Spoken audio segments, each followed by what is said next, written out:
Hey everyone, it's Christoph. Today I'll be showing you a game from the 1999 Hoogovens A tournament. This game was played between none other than Garry Kasparov versus Grandmaster Veselin Topalov. This is often referred to as one of the greatest games of chess ever played. However, that fact alone is debatable. Anyways, I'll be showing you the moves. Garry Kasparov kicked the game off with e4, and Topalov plays d6, and he ends up going for a pierce defense. As you know, the purpose of the pierce defense is to flank out of the bishop, and maybe one day venture out with moves like c5, knight b to d7, and maybe even bishop to d7 as ways of expansion. Kasparov plays knight to c3, g6, bishop to e3, bishop to g7, queen d2, and c6. This c6 move has a strong resemblance of the Robustach defense, and the purpose of this is to one day put a bishop onto g4 and the knight to d7. So Kasparov knows this, and he plays f3, keeping the bishop off of this square. Veselin continues with pawn to b5. With this move, there is a little pressure on the knight on c3, as the move b4 is always a threat. However, Kasparov does not see this as a major concern.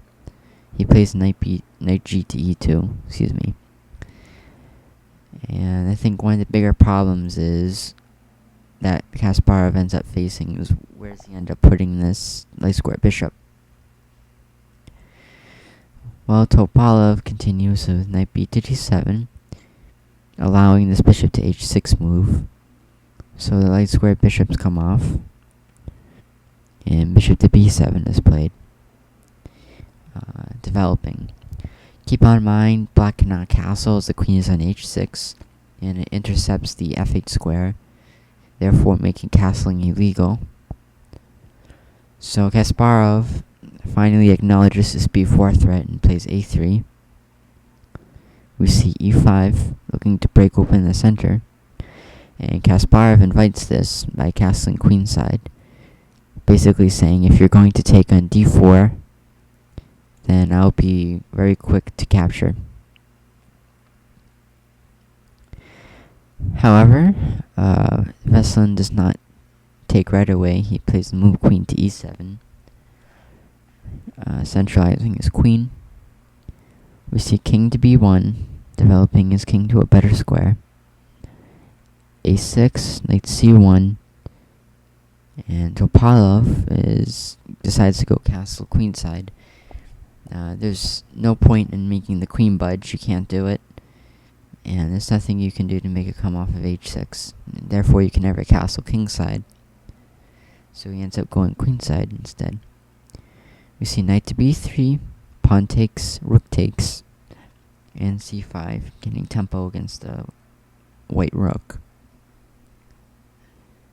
We end up seeing rook to d1, knight b6, maybe one day looking at knight into c4, and g3.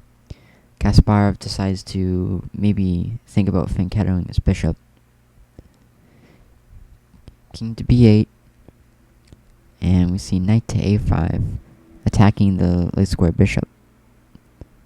It's moved, or should I say preserved. Bishop to h3, controlling the c8 square. Notice how the king is short on squares. He has a7, he has c7, relying on dark squares, but as earlier, the dark square bishops were taken off. So this may count as a weakness. We see d5, queen to f4 check, king to a7, and rook h to e1, looking to push maybe with e5 one day. Before this happens, Topalov plays d4, knight d5, take, and queen to d6, offering a queen exchange. It's declined, and instead we see rook takes d4. Very strong move. Topalov takes, and we see rook to e7, check. Now, it may be tempting to take this rook. However, if you do, you're getting mated.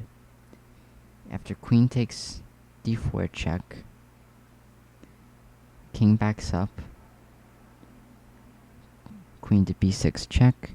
You can block with either the queen or the bishop, but it doesn't really matter. If you play here, it's going to be check.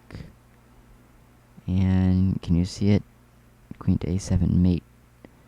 And this loses instantly.